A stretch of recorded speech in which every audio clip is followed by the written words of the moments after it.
News के प्रायोजक हैं dream creation, engineers and architects. Here the dream projects come true।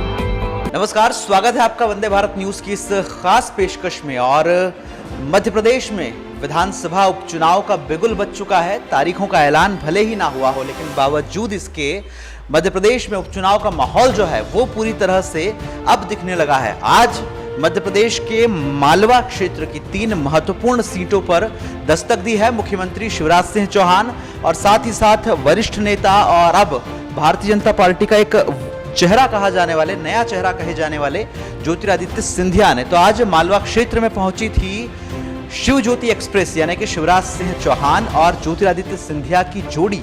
और किस तरह से मालवा की महत्वपूर्ण सीटों पर यह जोड़ी कमाल दिखाने वाली है, किस तरह से मालवा की महत्वपूर्ण सीटों पर अब इन दोनों ही बड़े चेहरों का प्रभाव हमें नजर आने वाला है, ये धीरे धीरे जो अनुमान है राजनीतिक विश्लेषक वो भी लगाना शुरू कर चुके हैं। इस मुद्दे पर, इस पूरी जो आज दिन भर की घटनाक्रम रहा, पूरे दिन की जो खबरें रही, उस पर मेरे साथ भी चर्चा करने के लिए मौजूद हैं मेरे सहयोगी नमन मटके और साथ ही मेरे साथ मौजूद हैं हमारे सहयोगी अमित जी। तो आइए सबसे पहले अमित से जानते हैं कि किस तरह से जो आज का पूरा दिन रहा और जो पूरा घटनाक्रम रहा उस पर इनका विश्लेषण है। और जब सांवेर विधानसभा क्षेत्र में उपचुनाव के तहत एक बड़ा आयोजन आज हुआ है, उसे लेकर किस तरह से अमित जी इस पूरे दिन के घटनाक्रम को देखते हैं। अमित जी बताइए कि जब शिवराज सिंह चौहान और सिंधिया लगातार सांवेर पर नजर बनाए हुए हैं, आज दोनों का एक बड़ा कार्यक्रम भी वहां पर हुआ है, तुलसी सिलावट प्रत्याशी के तौर पर मैदान में है, किस तरह से अब जो अंतर है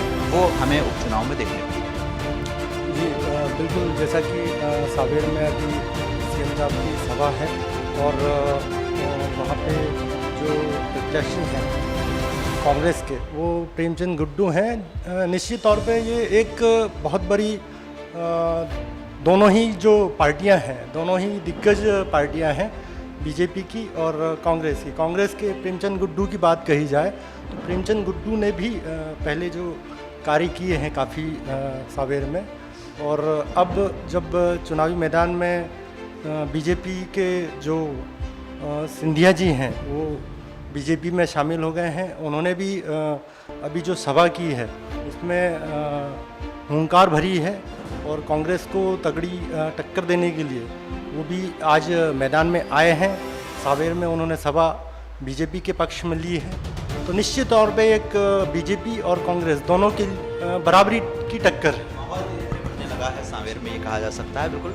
और जैसा कि आज पूरे दिन का यदि हम देखें, घटनाक्रम देखें, कार्यक्रम का जो पूरा एक वर्णन वहाँ का देखें, तो साफ तौर पर कहीं ना कहीं जितने बड़े चेहरे उस मंच पर दिखाई दिए, उससे ये बात साफ होती है कि सांवेर उपचुनाव के दौरान जो ये सांवेर की विधानसभा सीट है, इसे निकालना अब दोनों ही राजनीतिक दलों ने अपनी नाक का सवाल बना लिया है, क्योंकि सीधे सीधे सिंधिया के एक कट्टर समर्थक माने जाने वाले तुलसी सिलावट इस बार भारतीय जनता पार्टी की तरफ से मैदान में है, जो किसी ज़माने में कांग्रेस का भी चेहरा हुआ करते थे। नमन, ये बताइए कि अब जब तुलसी सिलावट भारतीय जनता पार्टी में आ गए हैं और ज्योतिरादित्य सिंधिया भी भारतीय जनता पार्टी में, ऐसे में सांवेर की जो विधानसभा सीट है इस पर क्या समीकरण बदलते हुए नजर आ रहे हैं? क्या जनता भी अब भारतीय जनता पार्टी की तरफ रुख करेगी?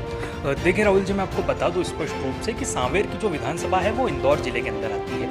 आज जब सांवेर का दौरा कर रहे थे मुख्यमंत्री शिवराज सिंह चौहान और राज्यसभा सांसद ज्योतिरादित्य सिंधिया, तो निश्चित तौर पर मैं आपको स्पष्ट रूप से बात बता दूं कि जो सांवेर की राजनीति है वो कहीं ना कहीं इंदौर की राजनीति से मेल खाती है। और यही कारण है कि आज नर्मदा परियोजना का लोकार्पण हुआ है। नर्मदा परियोजना का लोकार्पण यानी इससे पहले के विधानसभा चुनाव में जो नर्मदा परिक्रमा यात्रा दिग्विजय सिंह ने की थी, तो कहीं ना कहीं नर्मदा माता का हम कहें कि एक अहम हिस्सा हो जाता है इंदौर और सांवेर की राजनीति में। तो आज उसी का एक हम कहें उपयोग करते हुए कहीं ना कहीं शिवराज सिंह चौहान सांवेर आए और उन्होंने नर्मदा परियोजना का लोकार्पण किया। इससे पहले दोनों ही बड़े नेता धार जिले में गए। धार जिले की बदनावर सीट जो कि अहम सीट मानी जा रही है, राज्यवर्धन सिंह दत्तीगांव वहाँ से उम्मीदवार हैं। और सांवेर के बाद अब शिवराज सिंह चौहान और ज्योतिरादित्य सिंधिया के हाट पिपलिया पहुँचने की उम्मीदें हैं, जहाँ से मनोज मैदान में संभावित उम्मीदवार हैं। तो बीजेपी से हैं, कांग्रेस से राज्यवर्धन सिंह बघेल, हाँ, राज्यवर्धन सिंह बघेल वहाँ से उम्मीदवार हैं। हैं, तो ये कहीं ना कहीं तीनों विधानसभा हम सीटों को अगर देखें तो ये तीनों विधानसभा सीटें मालवा में कहीं ना कहीं अहम किरदार अपना निभाती है। तो आज ऐसे में दोनों बड़े नेताओं का मालवा का यह दौरा इस तीनों ही विधानसभाओं के लिए काफ़ी मददगार जीत के लिए हो सकता है।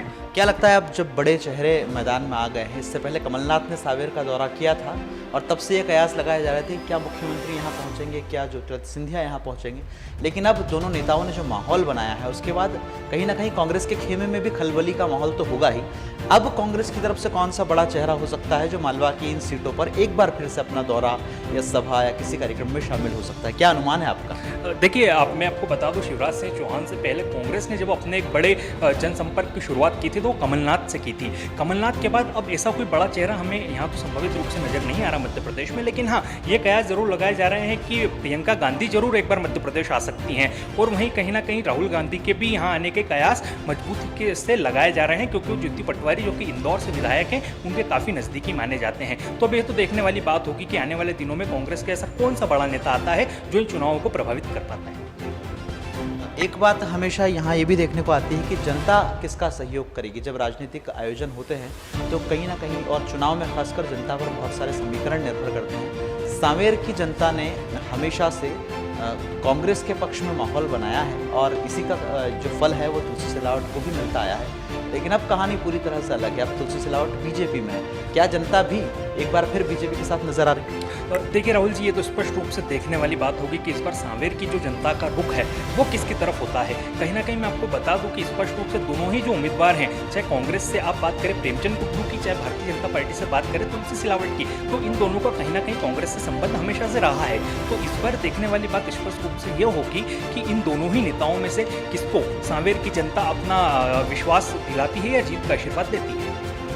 तो आज सांवेर में जिस तरह से विधानसभा उपचुनाव को लेकर माहौल बना है, कहीं ना कहीं निश्चित रूप से अब जो मध्य प्रदेश में उपचुनाव है इसका माहौल धीरे धीरे बनने लगा है। अब मध्य प्रदेश के उपचुनाव को लेकर नेताओं की दस्तक बढ़ने लगी है और वो समय भी आने की तरफ ही है या नज़दीक ही कहा जा सकता है जब उपचुनाव की घोषणा मध्य प्रदेश में होगी।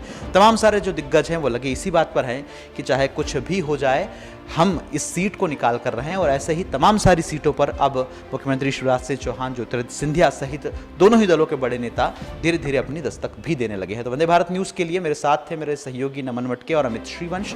इसी तरह की और खबरों के लिए और तमाम सारी राजनीतिक हलचलों के लिए आप देखते रहिए वंदे भारत न्यूज़।